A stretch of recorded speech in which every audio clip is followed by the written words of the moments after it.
Study IQ IAS, आपका selection हमारा mission. आज हमारे साथ हैं ऑल इंडिया रैंक 10 उज्जवल प्रियांक, जिन्होंने थर्ड अटेम्प्ट में इस एग्जाम में ये टॉप रैंक हासिल की है। He is a very young person who has entered into the services. He has qualified it at the age of 25. He started its preparation right after the college, or being from a computer science background, he started preparing with sociology as his optional and has qualified with extremely good marks in the mains examination. Plus इनकी journey जितनी smooth हमें result के बाद लग रही उतनी smooth रही नहीं है। फर्स्ट अटेम्प्ट में he went till the interview stage. In second attempt he could not qualify the prelims, but in third stage he has qualified this exam with flying colors. Many congratulations, Ujjwal. Thank you, sir. You are from Patna, Bihar. Yes, sir. तो how was the feeling when you heard about the result? क्योंकि बिहार में तो हम हमेशा देखते हैं कि बुरा माहौल रहता है, एडमिनिस्ट्रेशन, पॉलिटिक्स हो तो कभी भी न्यूज़ के बाहर जाता नहीं है। तो specially when you crack civil service examination, तो how was the feeling, celebration at home? Sir, I would say it was very unrealistic at the beginning. So much of calls coming, messages coming. My phone hanged because वो थोड़ा पुराना भी था, तो it hanged. I could not take up many calls and all.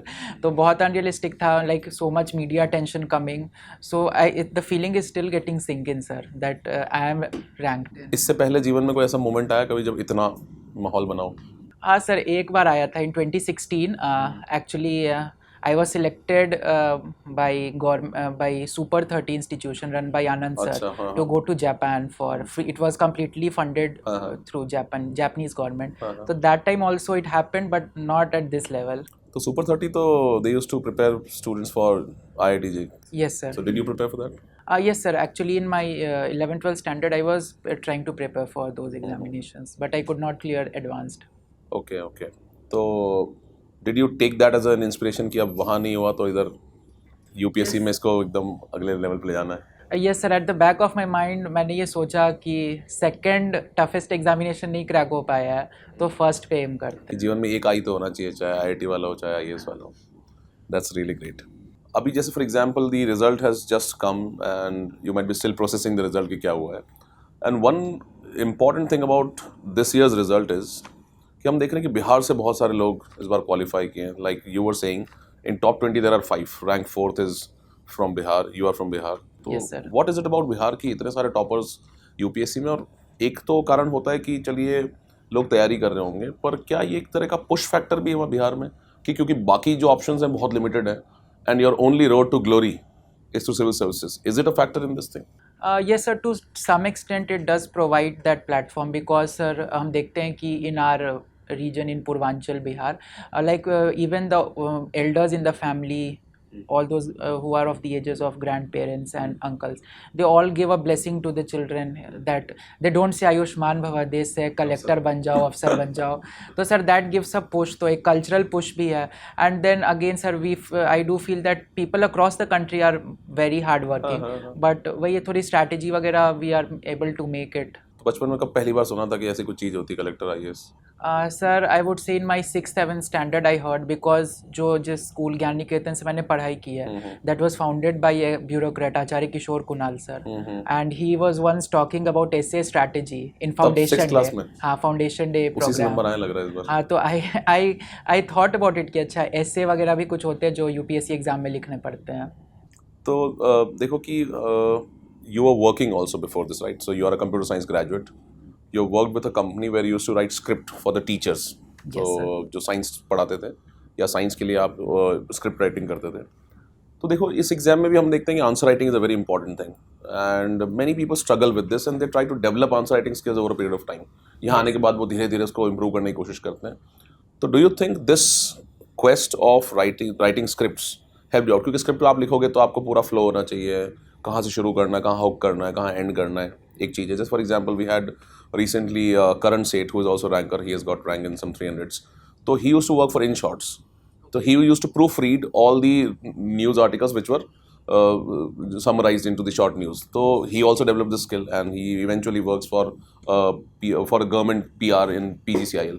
तो ये जो art है, अगर if you work on it early on, जैसे क्योंकि लोग यहाँ आने के बाद डेवलप करते हैं, ऑफ कोर्स यहाँ आने के बाद भी डेवलप हो सकती है, आप कर सकते हो, लेकिन जो शुरू से इस चीज़ पे फोकस करें, कितना इंपॉर्टेंट है ये? Sir, I would say when I used to write script, तो like it was also reviewed by seniors.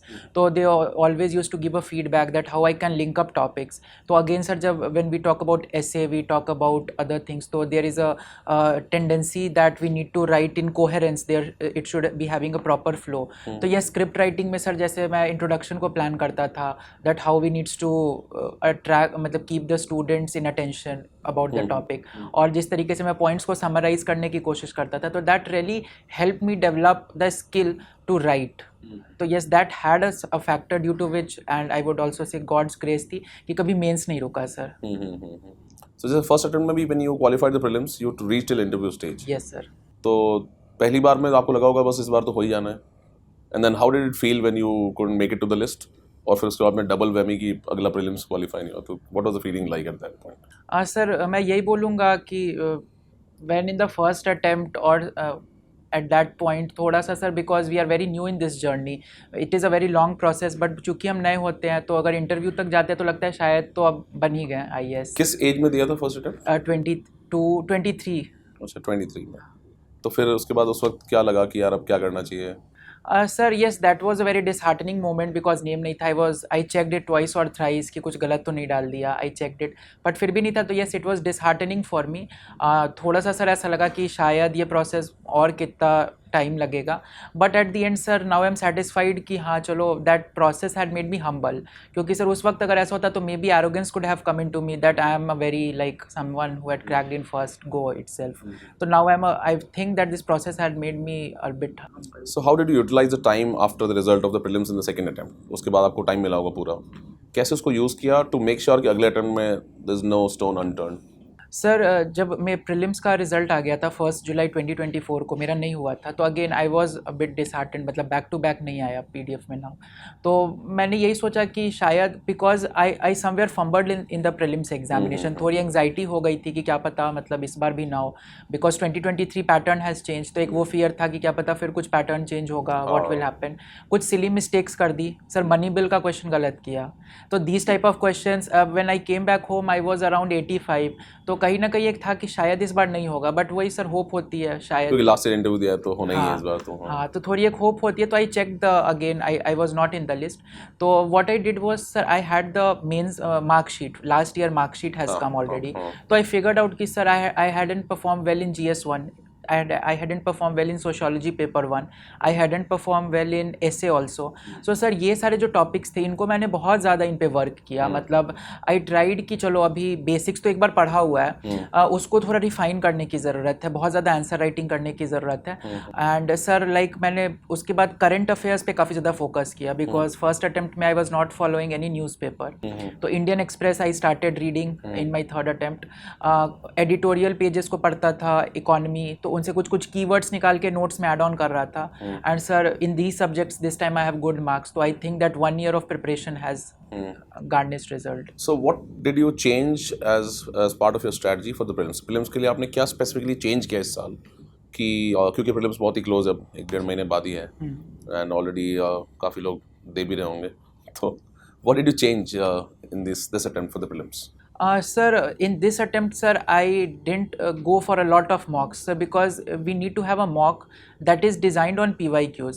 Because sir, PYQs और syllabus ही 2 डॉक्यूमेंट है जो UPSC देती है. में तो सिर्फ 5 लाइन का सिलेबस है, उससे अलग कुछ है ही नहीं उन्होंने. कुछ है ही नहीं. तो sir therefore I went for PYQ analysis. और सर मैंने ये चीज़ नोटिस की कि जो हिस्ट्री के क्वेश्चंस होते थे उनमें सर काफ़ी single line single word answers होते थे. तो सिर्फ ये जानना कि कौन सही वो किंगडम या डायनेस्टी सही है, that is not enough. I try to analyse the 3 other kings जो जिनके बारे में नाम आंसर नहीं है जो, या फिर हिस्ट्री में काफ़ी ज़्यादा सर रिपीटेशंस होती थी, जैसे इस बार भी 1-2 क्वेश्चंस रिपीट थे. तो वो रिपीटेड थीम्स को मैंने बार बार रिवाइज किया, सारे ऑप्शंस को एनालाइज की. पॉलिटी में सर आई ट्राइड कि कोई सिली मिस्टेक ना हो. यदि it is coming from Laxmikanth तो एक्यूरेसी शुड बी अबव 95%. तो वहाँ पे मैंने काफ़ी वर्क किया सर. अगेन बेसिक्स को स्ट्रॉन्ग की. जो 4 सब्जेक्ट होते हैं, geography, NCERT, geography sir 11th class की NCERT की तो मतलब मैंने बार बार रिवाइज की, because in last year NCERT से डायरेक्ट उसी से लाइंस आ क्वेश्चन रहे आते हैं हैं। डायरेक्टली। यस सर, तो इन सारी चीज़ों को मतलब जो 50 क्वेश्चंस थे उनको मैंने अच्छे से प्रिपेयर किया, और फिर सर काफ़ी सारे सिमुलेटर्स टेस्ट दिए हैं, क्योंकि सर क्या होता है अगर हम लोग सिमुलेटर्स में प्रोग्रेस करते हैं तो that gives a confidence to us ना, हाँ कि 2 घंटे में 100 क्वेश्चंस कैसे सॉल्व करने हैं। और सर वो ज़्यादा से ज़्यादा क्वेश्चन सॉल्व करने से सर एक फीलिंग भी आ जाती है कि हाँ शायद ये आंसर सही है, एंड सर उसी पे काम करता रहा, मतलब काफ़ी ज़्यादा मतलब उस क्वेश्चंस जो गलत हो रहे थे उनको एनालाइज किया, क्योंकि सर कुछ क्वेश्चंस होते हैं जो प्रिडिक्टेबल शायद हो जाते हैं, मतलब if you do solve 1000 questions तो 2-4-5 उससे आ ही जाते हैं। आपको हमेशा ये तो आइडिया लग जाता है कि 5-6 क्वेश्चन तो आपके देखे हुए आते हैं एग्जाम में, हाँ, अगर देखे आपने हुए ढंग आते से हैं। हाँ प्रैक्टिस की। सर, जैसे इस बार टर्मरिक वाला एक क्वेश्चन था, somewhere I have read about it, तो इस तरीके से क्वेश्चंस थोड़े प्रिडिक्ट शायद। और अगर प्री में 4-5 भी क्वेश्चन देखे हुए आ गए तो कॉन्फिडेंस की वजह से 10 क्वेश्चन और सही हो जाते हैं। हाँ सर, तो वही सर था, और इतने ज़्यादा प्रैक्टिस ही की थी, तो इस बार मैंने अराउंड 94-95 क्वेश्चंस अटेम्प्ट किए थे, and when I came back home 6 बजे मैंने मिलाया पेपर, तो मार्क्स कुछ 110-115 जा रहे थे। और कितने आए रियल में? सर अभी तक मार्कशीट नहीं मुझे मिली है, आईफोर्स भी मैंने भरा हुआ अच्छा, था। फॉरेस्ट सर्विसेज का भी क्लियर हो गया तो बहुत अच्छे हाँ, तो marks हैं। फॉरेस्ट सर्विस भी इस बार क्लियर हो गया था, हाँ। तो I don't know actual marks अभी तक क्या है, बट हाँ मतलब आई वाज कॉन्फिडेंट कि थोड़ी बहुत एरर मार्जिन के बाद भी आई वुड हाँ ठीक क्लियर है, इट। हाँ हाँ, चलो बहुत ही बढ़िया। एंड मेंस में you have 846 marks, yes sir. Sociology में 298 है, और जीएस में भी 430 से ऊपर है। तो what did you do differently for the general studies all the papers कि you could score really good marks? क्योंकि टॉप 50 में आने के लिए मुझे लगता है मेंस के मार्क्स तो नॉन नेगोशिएबल हैं, कि आपके मेंस में बहुत ही अच्छे मार्क्स होंगे तभी आप आए हो। और एक तरीका लोग ये भी अपनाते हैं कि इंटरव्यू में, क्योंकि बहुत अनसर्टेनिटी भी होती है, तो लोगों को लगता है कि मेंस में इतने मार्क्स ले आओ कि इंटरव्यू तक का कोई फैक्टर आपके लिए बहुत डिटरमाइनिंग फैक्टर ना बन जाए, at least to get into the list. So how did you score such good marks in the mains examination GS? Sir, actually, in this attempt, when the prelims are the very next day of prelims, I started answer writing, sir. Sir, at the back of my mind ये था कि क्योंकि paper में 3 घंटे में I had already experienced one means, तो वहाँ पे सोचने की टाइम नहीं मिलेगी मुझको। तो sir there would be some certain unknown questions also. तो सर मेरा कुछ प्री कंसीप्ट स्ट्रक्चर्ड तैयार थे दिमाग में कि मुझे एक पैटर्न में आंसर्स को लिखना है, स्ट्रक्चर्स रिपीट नहीं होंगे सर। यदि मैंने हब एंड स्पोक मॉडल को सेकंड क्वेश्चन में डाल दिया है तो that will be now coming in 5th और 6th, ताकि पेपर मोनोटोनस ना लगे। हाँ, ताकि इंटरेस्टिंग लगे पढ़ने में। इंटरेस्टिंग लगे। वरना लोग वरना लोग क्या करते हैं, एक मॉडल लेके जाते हैं उसी को बार बार करते रहते हैं। हाँ, फिर सर करंट अफेयर्स चूंकि मैं पेपर पढ़ रहा था, तो आई ट्राइड कि मैं ज़्यादा से ज़्यादा आंसर्स को करंट अफेयर्स से इंट्रोड्यूस करूँ। जैसे टेररिज्म पे क्वेश्चन आया था, आई स्टार्टेड विद पहलगाम, तो सर इस वैसे उस टाइप के। फिर sir I focused a lot on facts and data, क्योंकि जो स्कीम्स चलती है वो GS3 को काफ़ी ज़्यादा इन्फ्लुएंस कर देती है, तो उसके लिए मैंने बहुत सारी स्कीम, जैसे PLI had come this year, PLI को बहुत अच्छे से किया हुआ था सर मैंने, तो Indian semiconductor mission I had in my notes. तो सर ये सारी चीज़ों पे मैंने काफ़ी सारे मतलब आई ट्राइड कि हर टॉपिक पे एटलीस्ट 1 या 2 डेटा पॉइंट याद हो जाए, ताकि उनको मैं अपने आंसर्स में डाल सकूँ। तो वैल्यू एडिशन पे काफ़ी काम किया। फिर सर कुछ इंपॉर्टेंट कोट्स होते थे, उनको यूज़ करने की कोशिश की, स्पेशली इन एथिक्स में।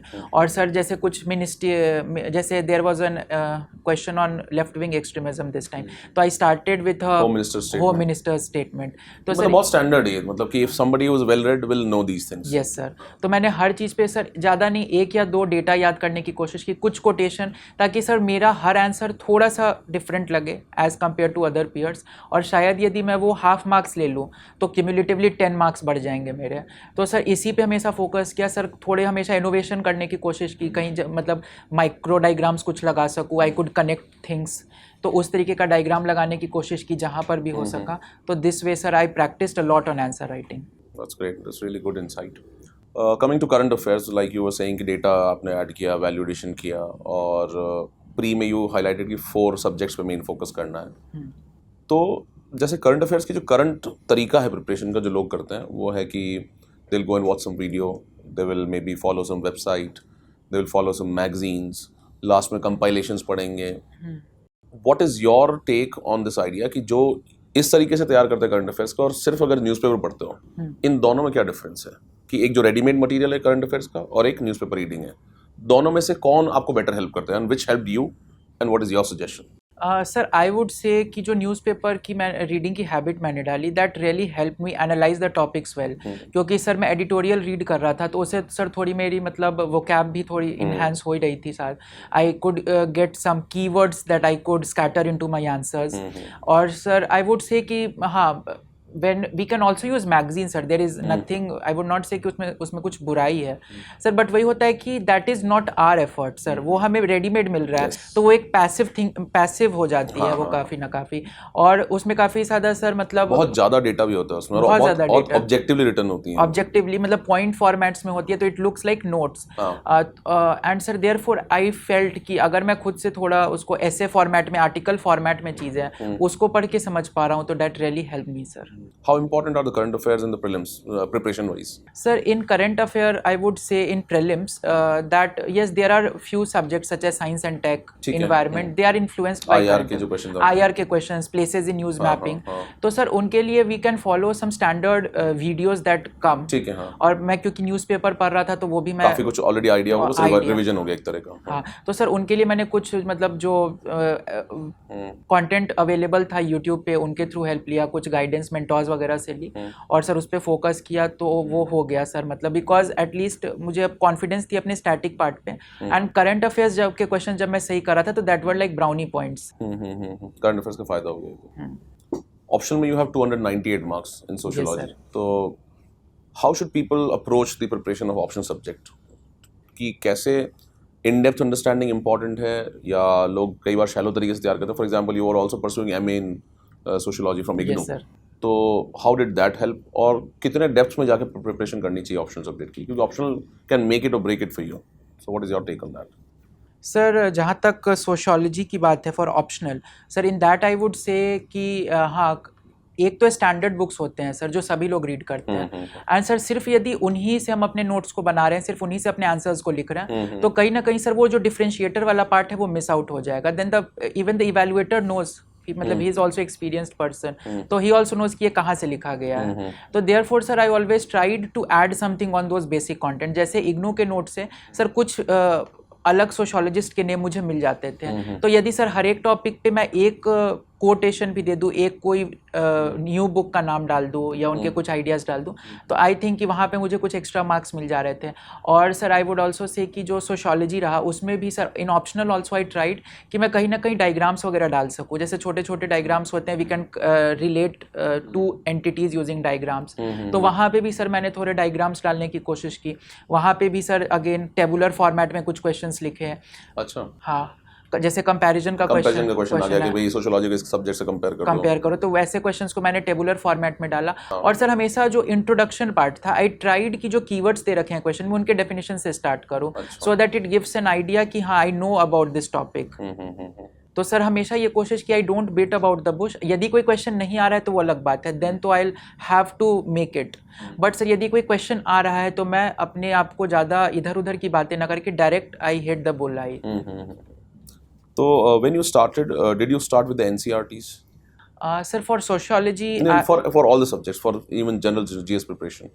Sir, I would say कि not all the NCERTs I read. But for the most famous subjects. Most like geography के लिए 11th क्लास की NCERT मैंने बहुत अच्छे से पढ़ी.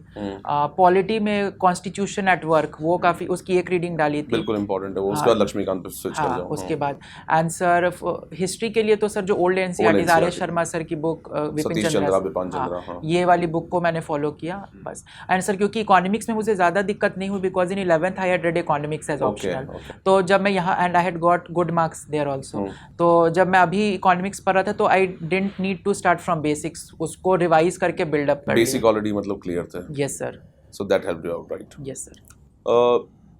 All this while you prepared from Patna only. आप दिल्ली आके आपने तैयारी नहीं की. दिल्ली आप बता रहे सिर्फ एक बार आए एक टेस्ट देने के लिए. तो which mode of learning do you feel is better, online or offline? Because you took most of the classes online only. Sir I do feel, मतलब इसमें सबका अपना अपना हो सकता है. आई डू फील कि पढ़ने के लिए सर अभी ऑनलाइन मीडिया में कंटेंट की कमी नहीं है, और हमें अपने आप को ज़्यादा वाइड भी नहीं करना है कि यहाँ से भी पढ़ रहे हैं, यहाँ से भी कोई एक क्रेडिबल फील्ड प्लेटफॉर्म, वहाँ से यदि हम अपने चीज़ों को कंटेंट लेना है तो that is more than enough. And sir for practice part I would say कि वहाँ पे एक ऑफलाइन मोड में जाके लिखना इज़ मच बेटर, बिकॉज आप काफ़ी डिसिप्लिन्ड वे में लिख रहे हो, आप काफ़ी अपने कॉम्पिटिटर्स के बीच में बैठे हो, तो इट गिव्स यू एक एग्जाम वाली फीलिंग एग्जाम वाली फीलिंग आ जाती है सर। तो for practicing I always went to offline centre जहाँ पे मैंने टेस्ट सीरीज ली थी मेंस गाइडेंस प्रोग्राम में, and for study I always you studied with the online form at my home.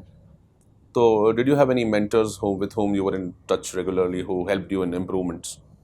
Yes sir, I do believe sir. पहले तो जो जहाँ पे मैंने अपने टेस्ट सीरीज ली हुई थी एमजीपी में, वहाँ पे जो मेंटर्स थे मैं उनसे कोऑर्डिनेट करता था that how I can improve my answers.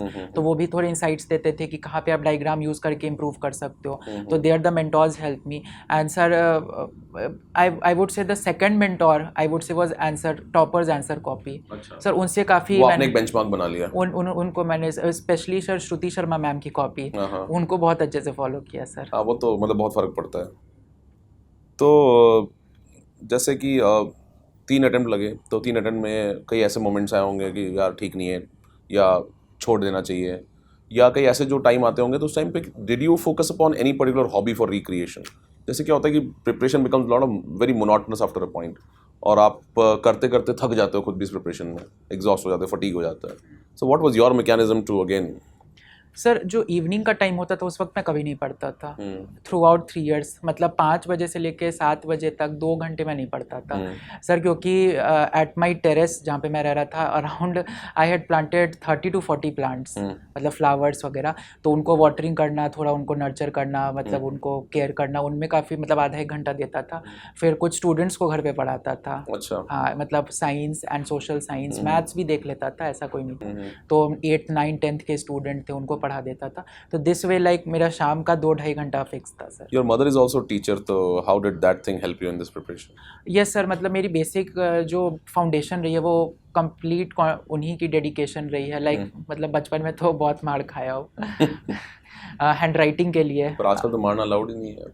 नहीं सर, मतलब मम्मी तो अभी भी मारेंगी तो कोई दिक्कत नहीं है। अच्छा, तो how did that thing help you in this exam? मतलब बहुत हेल्प हुई सर, बिकॉज जब इवेल्युएटर्स देते थे ना that your hand writing is your strength, मतलब कर्सिव अच्छा लिख लेता हूँ, तो उस वक्त तो मतलब लगता था कि हाँ, मम्मी ने जो बचपन में कर्सिव मार मार के सिखाई है that is something giving me returns. और सर हाँ, उन्होंने हमेशा मतलब मेरे होमवर्क कराने में, मेरे बेसिक्स को क्लियर करने में काफ़ी हेल्प की। She dedicated her entire like evening to me.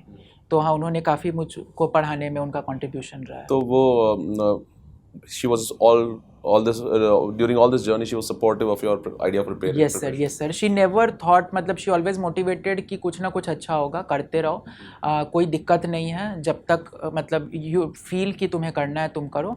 and at end she always felt, इस बार उनको था, मतलब उनका कुछ कॉन्फिडेंस था कि इस बार तो आ रही है रिजल्ट, अब क्या आएगी, she was like कि 400 रैंक भी आ सकती है, बस लिस्ट में नाम आ जाएगा, लिस्ट में नाम आ रहा है। But like when I jumped and said 10 ना, सो लाइक शी वाज कि क्या हो गया। might have been a really emotional moment for her. yes sir, तो कि एकदम 10th रैंक तो मतलब it is like an amazing feat. yes sir। तो what is your word to the people who are preparing for this examination? जैसे एक कई बार क्या होता है कि despite all the hard work people don't get through. So did you ever think कि if you will not be able to clear this examination तो will you do anything else? कभी ऐसा थॉट भी आया या नहीं आया कभी? सर अभी मैं सोच रहा था, जैसे ये अटेम्प्ट था तो आई थॉट कि यदि इस बार भी नहीं होगा तो शायद I would try to teach in this field, क्योंकि थोड़ा बहुत मतलब फाइनेंशियल हेल्प भी हो जाएगी सर। बट हाँ, हमेशा से एक मन में ये मोटिवेशन था मेरे अंदर, I never took external motivation किसी से, क्योंकि एक स्पिरिचुअल बिलीव भी सर रहा है, भगवान पे बहुत आस्था रही है कि वो कुछ लास्ट में अच्छा करेंगे मेरे साथ। एंड सर ये एक फेथ था कि हाँ, कुछ तो अच्छा होगा इस तैयारी में। And sir I am really grateful, क्योंकि in this attempt I was like I have surrendered to him कि अब जो करना है आपको करना है, अगर हारोगे तो आप हारोगे। अच्छा, हाँ, तो अमिताभ बच्चन वाला नहीं करा, दीवार वाला कि नहीं, बाहर बैठूंगा? नहीं। तो ये तो बहुत ही अमेजिंग है। तो what is your word for the people who are preparing?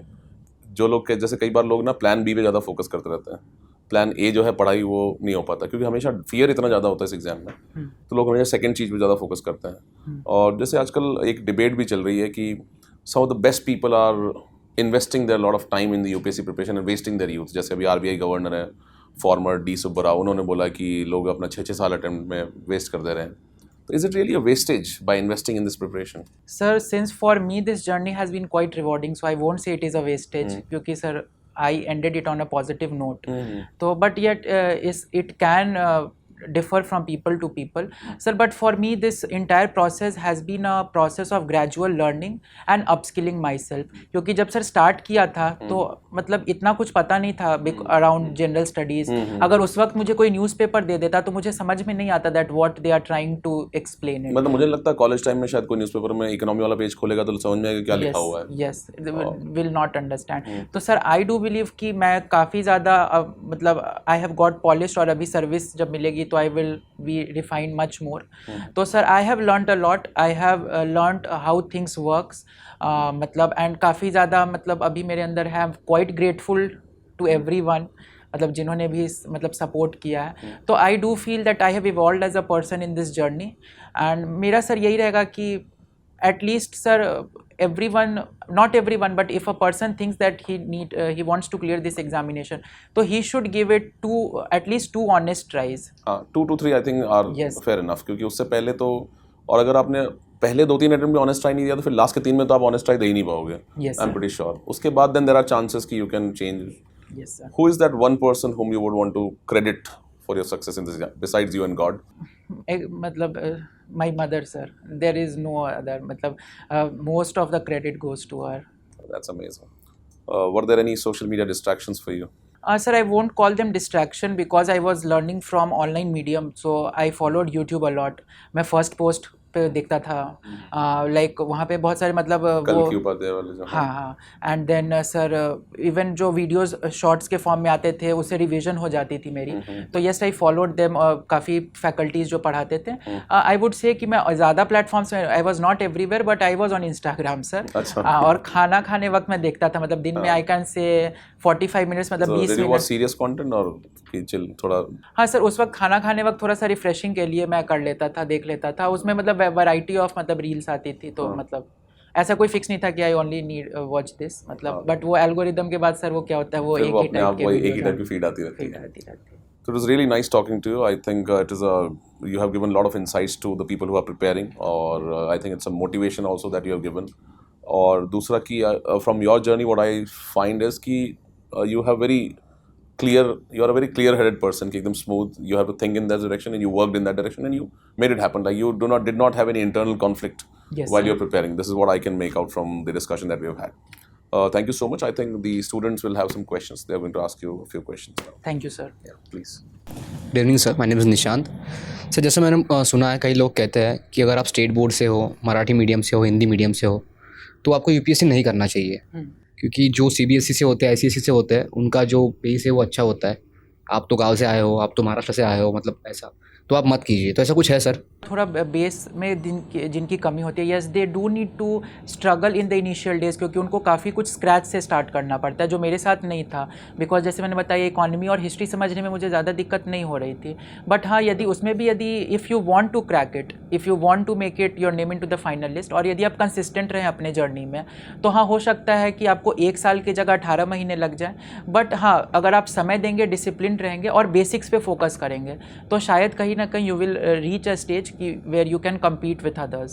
Sir, मैं लास्ट डाउट, जैसे फॉर एग्जांपल मेरा जो बैकग्राउंड है, मैंने किया होटल मैनेजमेंट, तो ऑप्शनल क्या लेना चाहिए? देखिए, I can not suggest you, because at the end you have to read that subject ना, you will have to go in to the depth. और यदि मैं आपको बोल दूँ सोशोलॉजी ले लो और फिर आप सोशोलॉजिस्ट को ही ना समझ पाओ, you can not remember the names, तो देन यू विल थिंक कि व्हाट फालतू का उसने एडवाइस दिया. तो just go through the syllabus once, ठीक है. आप 2-3 सब्जेक्ट को फिगर आउट कर लो जो आप रीड कर सकते हो. गो थ्रू द सिलेबस, देखो कि वो कौन कौन से टॉपिक है जिनको आप पढ़ पाओगे. थोड़ा बहुत उनकी एनसीईआरटीज एक बार देख लो एंड देन डिसाइड कि आपको कौन सा सब्जेक्ट लेना है. एंड सर, जैसे आपका फर्स्ट अटैम्प्ट था, आपने प्री निकाल लिया, मेंस निकाल लिया, तो आपने फर्स्ट अटैम्प्ट के लिए, आपके प्री के लिए कैसे प्रिपेयर किया था फ्रॉम बेसिक? क्योंकि मैंने सिर्फ 8 महीने प्रिपेयर किया था. स्टार्टेड इन सितंबर और मई में प्रीलिम्स था. तो जब अराउंड मार्च आ गई थी तो उस वक्त मैंने काफ़ी ज़्यादा मॉक्स लगाने शुरू कर दिए थे. आई स्टार्टेड विद पीवाईक्यू, एक पीवाईक्यू की बुक ले ली थी 10 ईयर्स की, उनको काफ़ी अच्छे से किया था. एंड मॉक्स भी लगाए थे जो ऑफलाइन मुझको मिल पा रहे थे, ऑनलाइन भी उस वक्त कुछ मॉक्स लगाए थे. तो around I went with 30 मॉक्स that time. And paper का पैटर्न उस साल चेंज हो गया था. तो आई वुड क्रेडिट कि जब एग्ज़ाम हॉल साल था उस वक्त मैं काफ़ी काम रहा क्योंकि आई tried to see what others are doing. I could see many people like sleeping or drinking water.